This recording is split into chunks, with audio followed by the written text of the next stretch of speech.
On August 31st, 1997, the most photographed woman in the entire world died in a concrete tunnel, totally surrounded by cameras. Yeah, and yet, somehow, what actually happened in those final seconds is still, I mean, it remains one of the most intensely debated mysteries of the 20th century. It really does.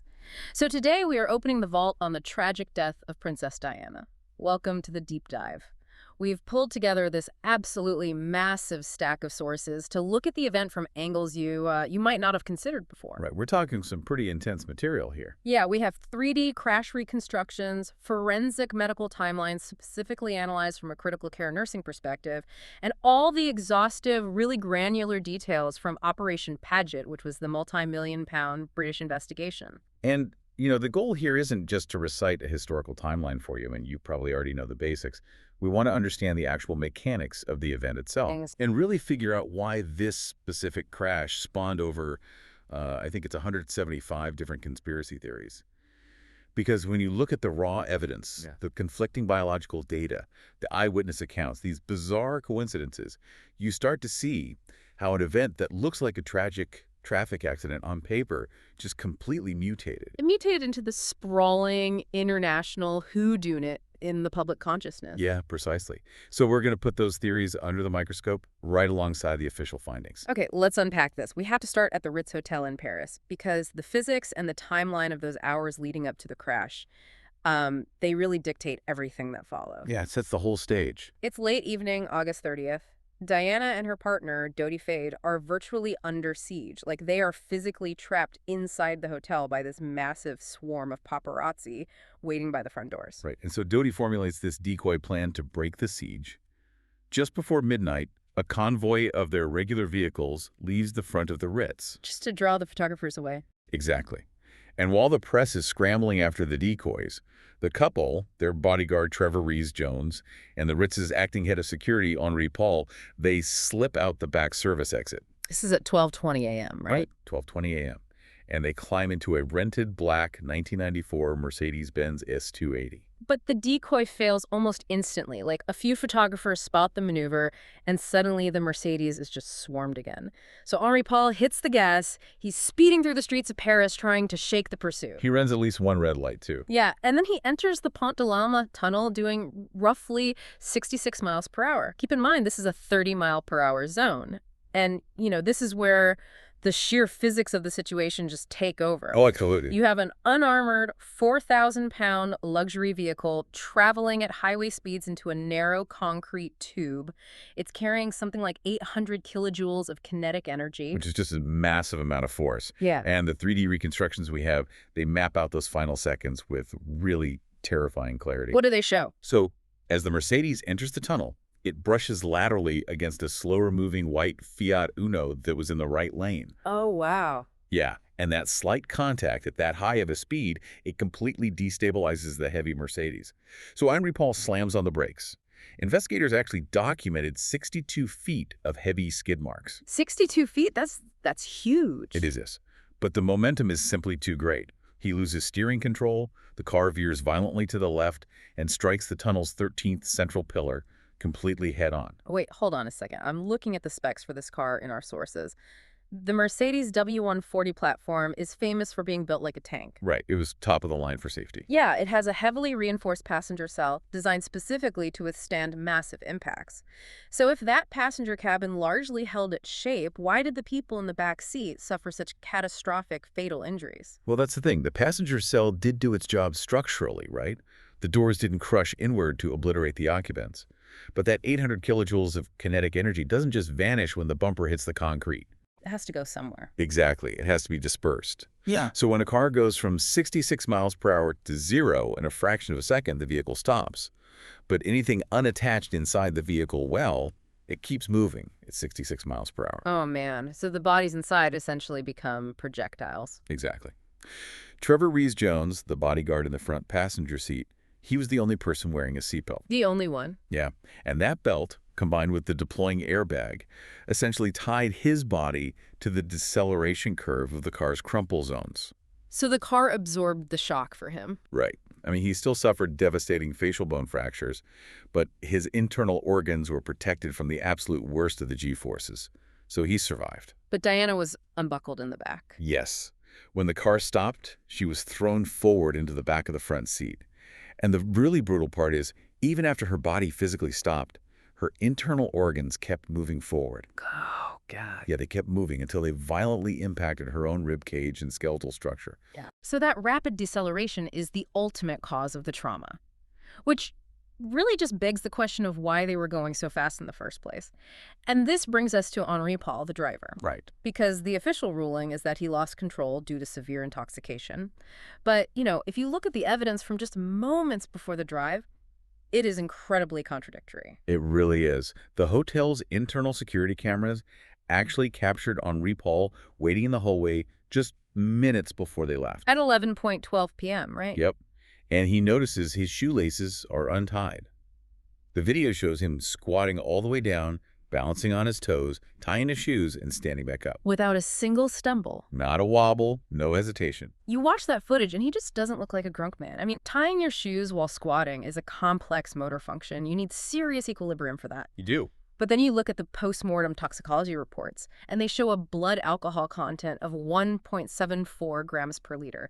That is over 3 times the French legal limit. Yeah, and it wasn't just alcohol.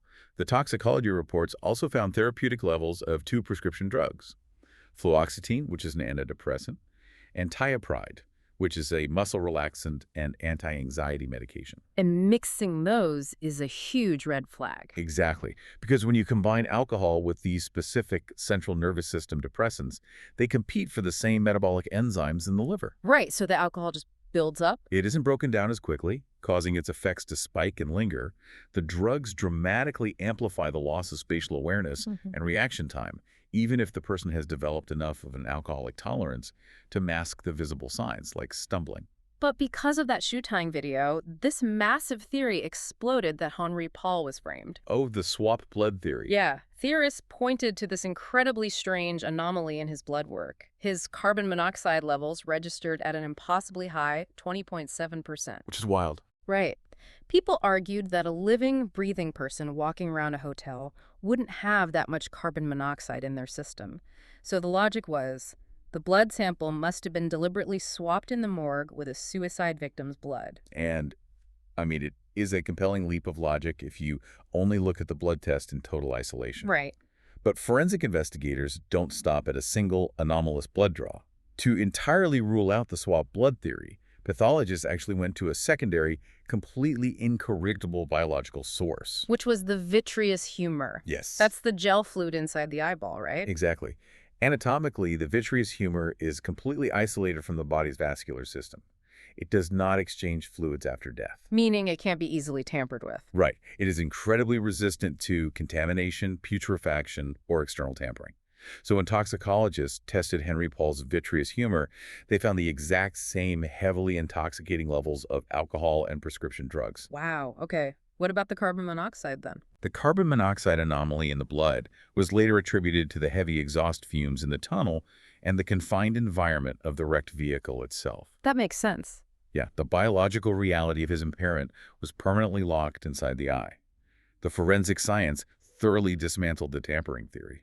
Okay, so if we accept the science that the driver was genuinely impaired, we have to ask why so many people, including Dodi's father, Mohammed Al-Fayed, were absolutely convinced this was a coordinated assassination. Right.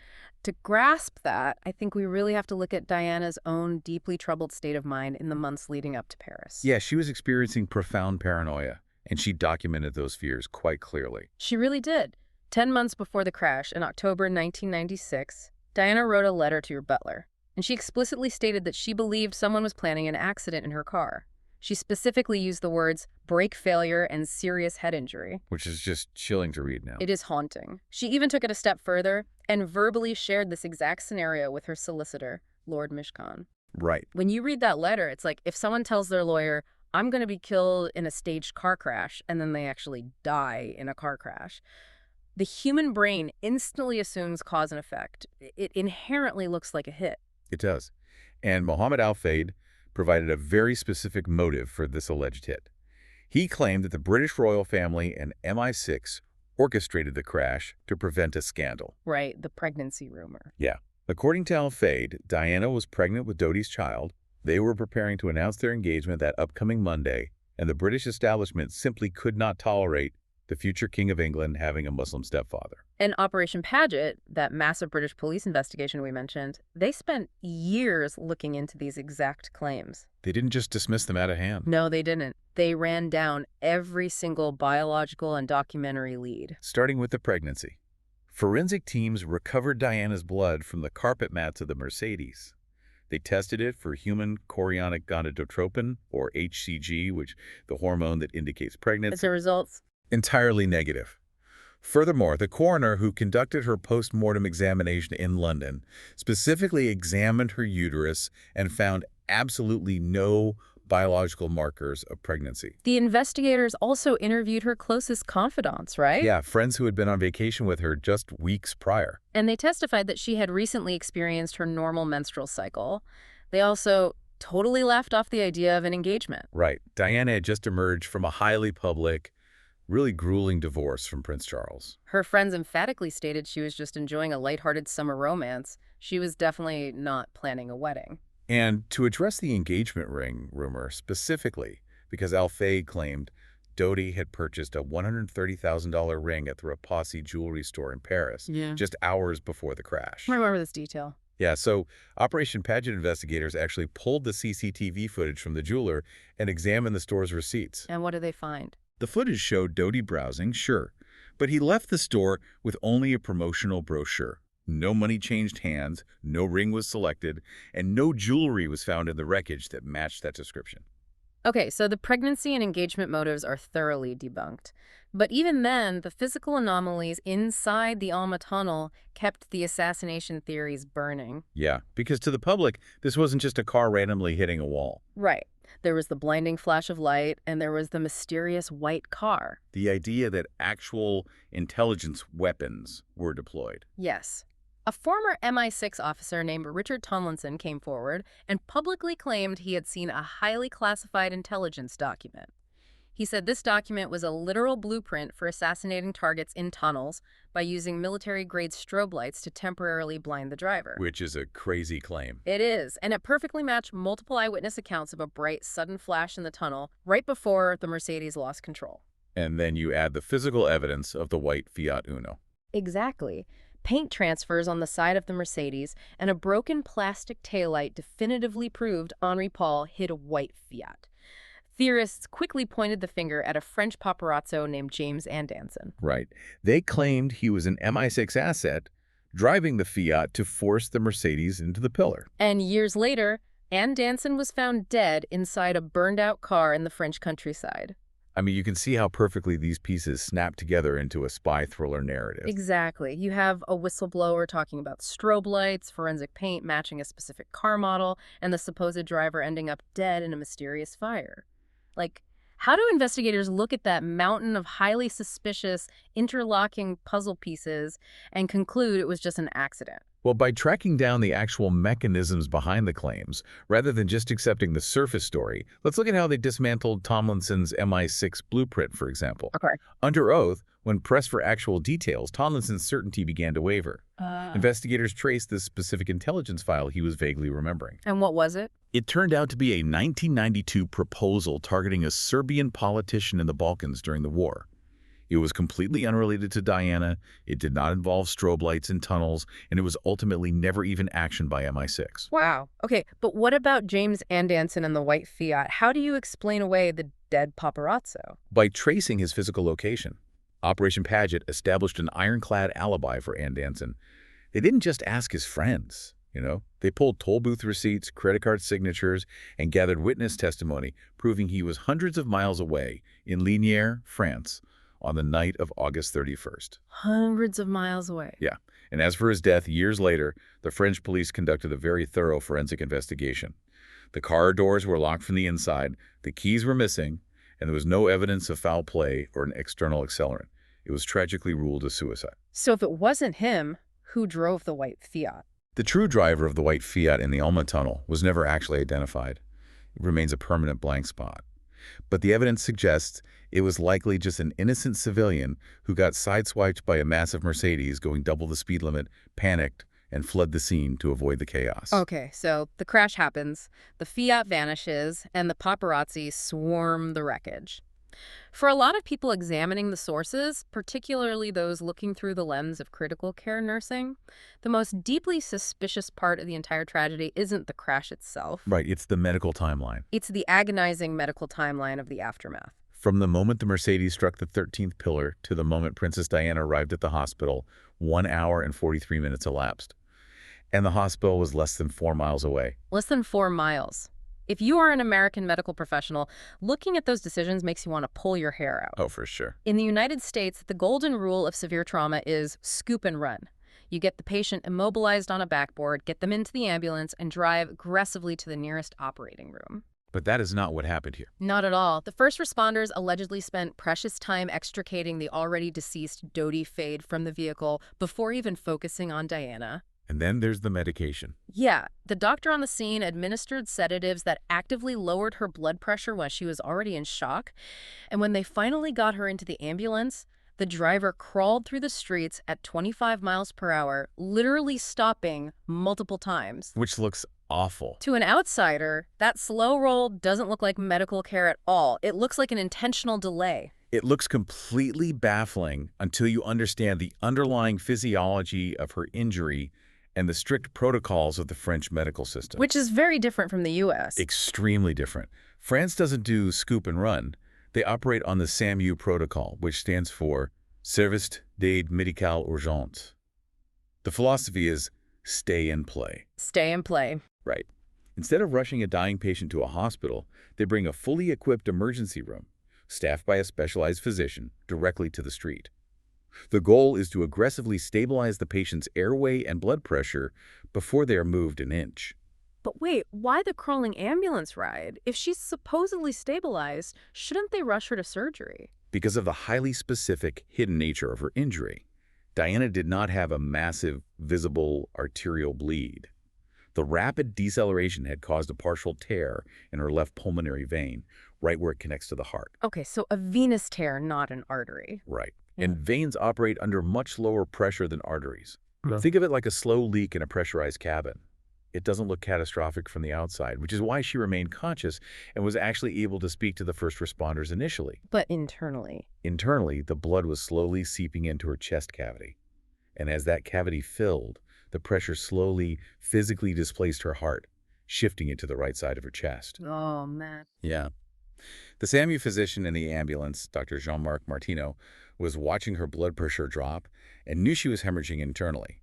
He made a critical, real-time calculation. What was it? If the ambulance drove at high speeds over the bumpy, uneven cobblestone streets of Paris, the sheer mechanical jostling of her body would likely rip that delicate, partial venous tear completely open. It would just shred it. It would instantly convert a slow bleed into a massive, instantly fatal arterial-style hemorrhage. So the 25-mile-per-hour crawl wasn't a delay at all. It was precision medicine designed to keep her alive. Exactly. He ordered the driver to go slow to specifically prevent the injury from worsening. That is fascinating context. And while the French medical system actually revised these specific guidelines for treating severe internal bleeding a few years later in 2002, the inquest exhaustively reviewed Dr. Martineau's decisions and concluded he followed the absolute letter of the law that night. The medical team was fighting desperately to save her life under impossible conditions. Wow. When you lay all of this out, the toxicology, the structural physics, the debunked MI6 blueprints, and those intricate medical protocols, you really have to ask how society officially processes all this conflicting noise. Right. Which brings us to the culmination of all these investigations, the 2007 British inquest. Yeah, Operation Paget spent years compiling all the raw data. Yeah.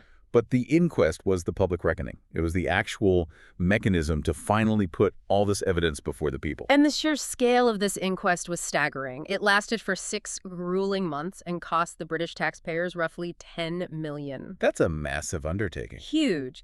They selected an 11-person jury, 6 women and 5 men, just ordinary citizens, and they flew them all the way to Paris. They literally had the jury stand inside the Alma tunnel to understand the spatial reality of the space. It's really hard to overstate the heavy burden placed on those 11 people. I mean, they had to synthesize everything we've just discussed. Yeah. They had to watch the CCTV footage of a perfectly balanced Henri Paul and then weigh it against the incontrovertible biological data from the vitreous humor tests.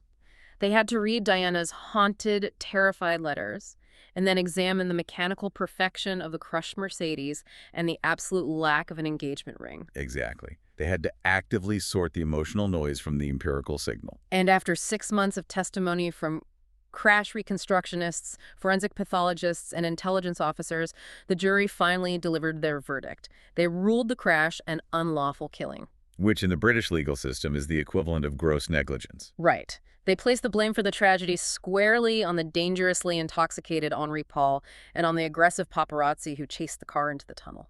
They concluded it was an entirely preventable tragedy. It was fueled by human error, a terrible decision to drive drunk, and the lack of a simple seatbelt. So we arrive at the million-dollar question for you, the listener.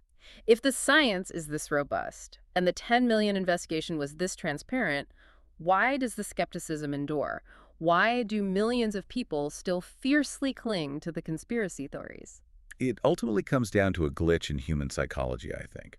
Princess Diana was this monumental, larger-than-life figure. She was a global icon whose life impacted millions. Definitely. When someone of that sheer historical magnitude dies in such a mundane, chaotic, and frankly senseless way, our brains really struggle to process the math. It just doesn't compute. It doesn't compute that something as simple as a few drinks, a panic swerve, and a missing seatbelt could fell someone so important.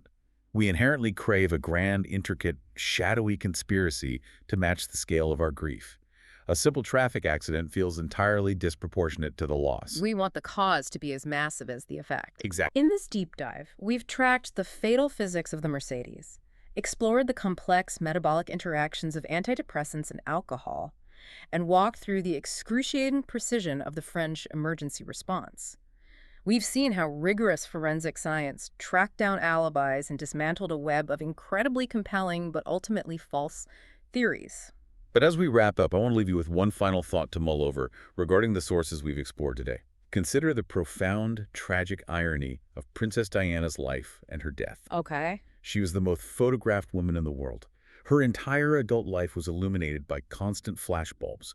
She was relentlessly surrounded by lenses documenting her every single move. Every single day. Yet in her final, most desperate moments, trapped inside a concrete tunnel, completely surrounded by paparazzi holding cameras, the definitive truth of what happened in those exact fractions of a second remains completely undocumented. Wow. The identity of the driver in the white Fiat, the precise trigger that caused Henri Paul's final fatal swerve, it's lost in the shadows. It really forces you to ask, does the camera actually capture the truth, or does it just create the chaos that hides it? That is something to really sit with. Thank you for joining us on this deep dive. Keep questioning the narratives, keep looking closely at the evidence, and keep exploring.